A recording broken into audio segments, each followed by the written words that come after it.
اتنی حرمت ہے، ہم تو سوچتے نہیں اس حوالے سے انسان کی عزت و آبرو کی کتنی اہمیت ہے اللہ کے نزدیک۔ جان تو اپنی جگہ رہ گئی، کسی انسان کی بے عزتی کرنا، کسی انسان کی تذلیل کرنا، تحقیر کرنا اسلام میں اس کی بھی اجازت نہیں ہے۔ قرآن تو اس سے بھی منع کرتا ہے۔ اگر کسی نے کسی کو قتل کر دیا ہے تو اس نے فَكَأَنَّمَا قَتَلَ النَّاسَ جَمِيعًا، اس نے پوری انسانیت کو قتل کیا ہے۔ اب اللہ بتانا کیا چاہتے ہیں، ایک بندے کا قاتل، تم یہ نہ سمجھو فلانا قتل ہو گیا ہے، فلانا مارا گیا ہے، ہمیں تو کسی نے نہیں مارا لہٰذا ہم خاموش ہو کر بیٹھ جائیں۔ نہ اللہ پاک فرماتے ہیں ایک قتل نہیں، یہ تم سارے قتل ہو گئے ہو، تم اس قاتل کے خلاف آواز اٹھاؤ، اس قاتل کو کیفر کردار تک پہنچاؤ، اس قاتل کا تعاقب کرو۔ اگر تم نے اس کا تعاقب نہ کیا، ریاست کی مدد نہ کی، ریاست کے ساتھ معاونت نہ کی، تو یقیناً یہ ایک قتل نہیں، اس طریقے سے یہ قتل کا فساد بڑھتے بڑھتے بڑھتے تمہارے گھروں کے اندر پہنچ جائے گا۔ یہ قتل پھر ایک نہیں ہے، تمہیں ایک نظر آ رہا ہے۔ اللہ پاک فرماتے ہیں اگر خاموش رہ گئے، تم ڈر کے مارے سہمے بیٹھے رہ گئے، تو یہ قتل آگے بڑھے گا، قاتل کی حوصلہ افزائی ہوگی، اور پھر یہ قتل بڑھتے بڑھتے تم تک بھی پہنچ جائے گا۔ اس لیے اس سوراخ کو وہاں بند کر دیا جائے جہاں سے یہ نکلا ہے۔ میرے معزز سامعین، یہ اللہ یہاں یہی بتانا چاہتے ہیں،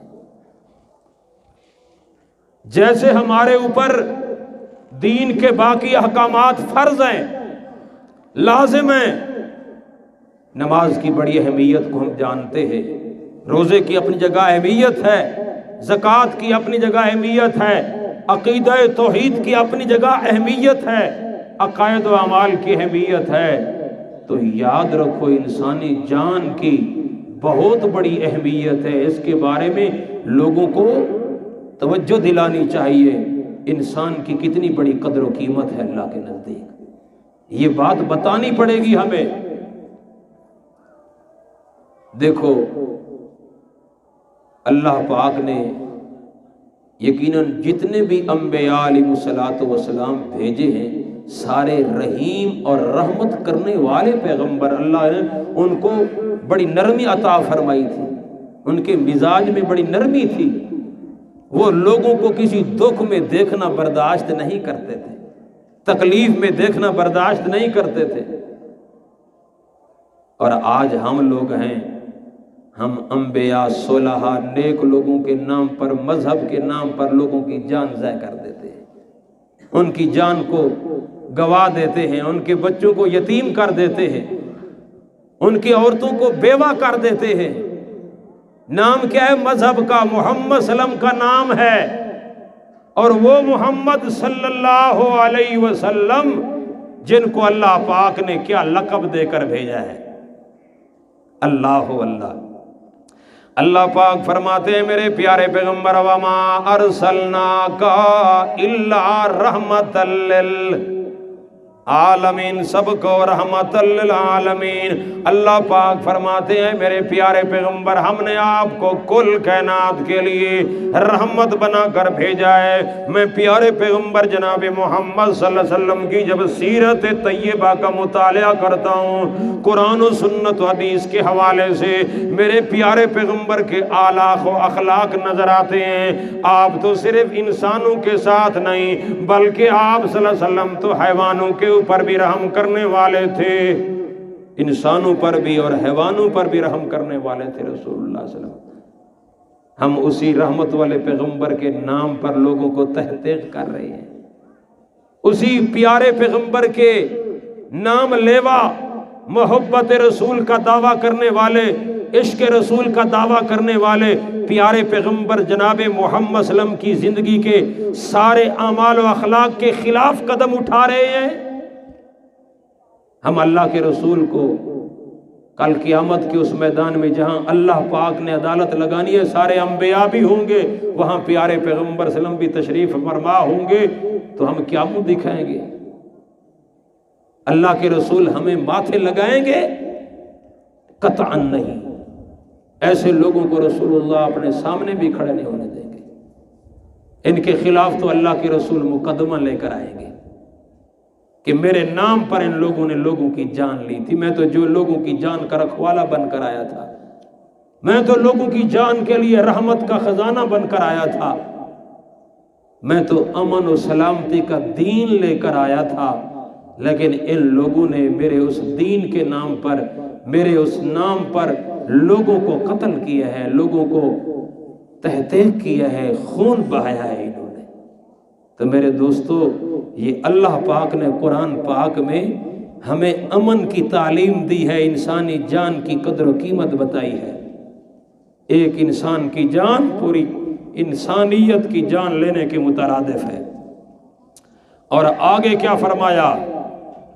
وَمَنْ أَحْيَاهَا، جس بندے نے کسی دوسرے کی جان بخشی کر دی، ایک بندہ یقیناً موت کے منہ میں چلا گیا تھا، آپ کو اللہ پاک نے موقع دے دیا ہے، آپ نے اس کو اس کی جان کے اندر یہ موقع تمہیں مل گیا کہ آپ اس کو اس موت سے، اس جان کے یقیناً ضائع ہونے سے آپ نے اس کو بچا لیا ہے۔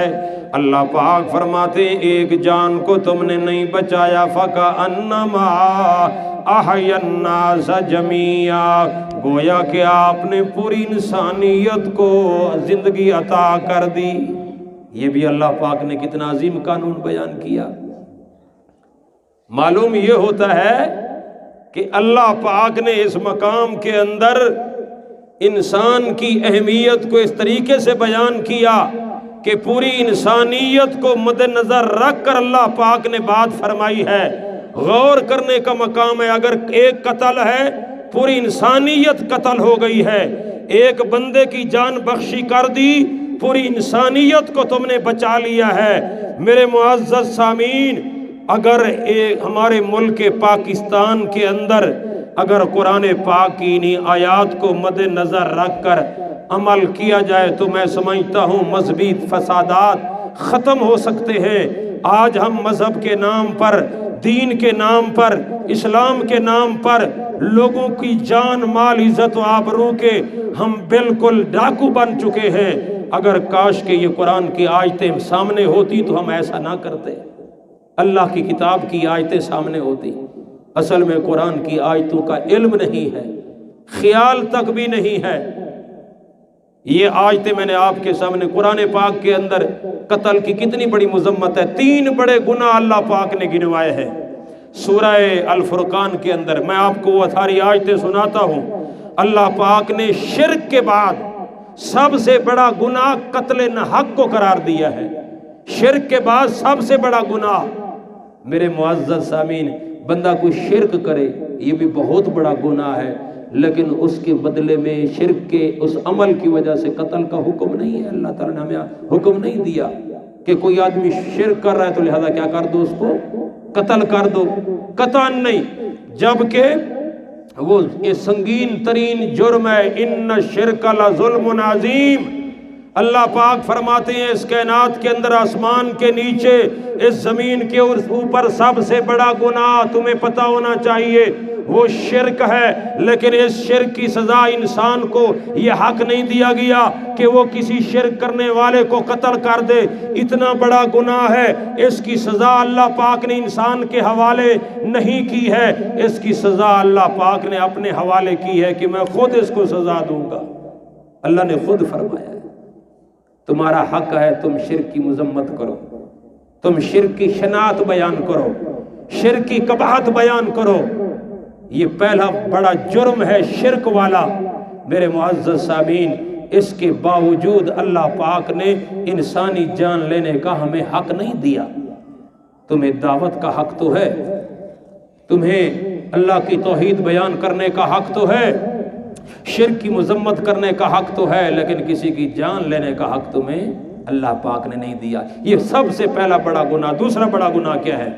اللہ تعالیٰ خود قرآن میں فرماتے ہیں پہلا بڑا گناہ والذین یدعون مع اللہ الہا آخر، بڑا گناہ یہ ہے کہ وہ لوگ جو اللہ کے علاوہ دوسروں کو پکارتے ہیں، یہ بھی بڑا گناہ۔ دوسرا بڑا گناہ والذین، اللہ پاک فرماتے ہیں اور وہ لوگ یقیناً جو دوسروں کو قتل کر دیتے ہیں، یہ بھی بڑا گناہ ہے۔ مومن کی نشانی کیا ہے؟ والذین لا یدعون مع اللہ الہا آخر، مومن اللہ کے علاوہ کسی کو نہیں پکارتا۔ اور دوسری بات والذین لا یقتلون النفس التی حرم اللہ الا بالحق، مومن کسی کی جان کو ضائع نہیں کرتا، قتل نہیں کرتا۔ آگے اللہ پاک نے تیسرا بڑا گناہ فرمایا کہ ولا یزنون، مومن بندہ زنا کے قریب بھی نہیں جاتا۔ یہ تین بڑے گناہ ہیں، یعنی سب سے پہلا بڑا گناہ شرک کرنا، دوسرا بڑا گناہ کسی کو نہ حق قتل کرنا، تیسرا بڑا گناہ بدکاری اور بے حیائی کا ارتکاب کرنا۔ یہ تین بڑے گناہ، یہ تین بڑے گناہ، تو ان میں بہت بڑے گناہوں میں بڑا گناہ کیا ہے؟ کسی کو نہ حق قتل کرنا۔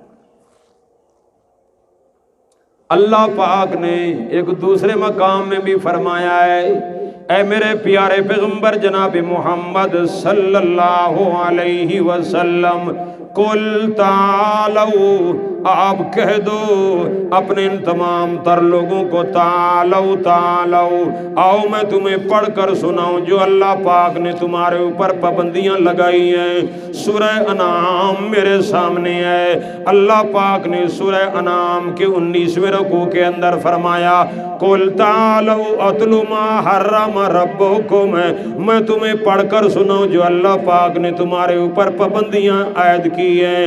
سب سے پہلی پابندی اللہ تشرکو بہ شیئا، کہ اللہ کے ساتھ کسی کو شریک نہ کرو۔ دوسرے بارے میں دوسرا حکم وبالوالدین احسانا، والدین کے ساتھ اچھا سلوک کرو۔ انہی احکامات کے اندر اللہ پاک نے تیسرے نمبر پر کیا فرمایا؟ ولا تقتلوا النفس التی حرم اللہ، ہر جگہ اللہ پاک نے یہی تعلیم دی ہے، وَلَا تَقْتُلُوا النَّفْسَ الَّتِي حَرَّمَ اللَّهُ إِلَّا بِالْحَقِّ، کسی جان کو تم نے قتل نہیں کرنا۔ الا بالحق کے اندر میں نے دو چیزیں بتا دی ہیں آپ کو۔ الا بالحق کے اندر دو چیزیں آتی ہیں، یا قتل کے بدلے میں قتل، او فساد فی الارض، جو بندہ لوگوں کے مال عزت آبرو کا ڈاکو ہے اس کے بارے میں قتل۔ اس جرم کے علاوہ مجھے آپ بتائیں کہ شریعت اسلام کے اندر، دین اسلام کے اندر، ان دو جرائم کے علاوہ اللہ پاک نے کسی اور جرم کے بارے میں قرآن کی ایک آیت بتائی ہے کہ جس میں اللہ نے کہا ہو کہ قتل کر دو فلانے کو کیونکہ اس نے یہ جرم کیا ہے۔ یہ دو چیزیں بتائی ہیں۔ اگر اللہ پاک کے نزدیک کوئی تیسری چیز بھی ہوتی کہ دوسرے کی جان لینے کے لیے، اللہ تعالیٰ قرآن میں اس کو بھی بیان فرما دیتے۔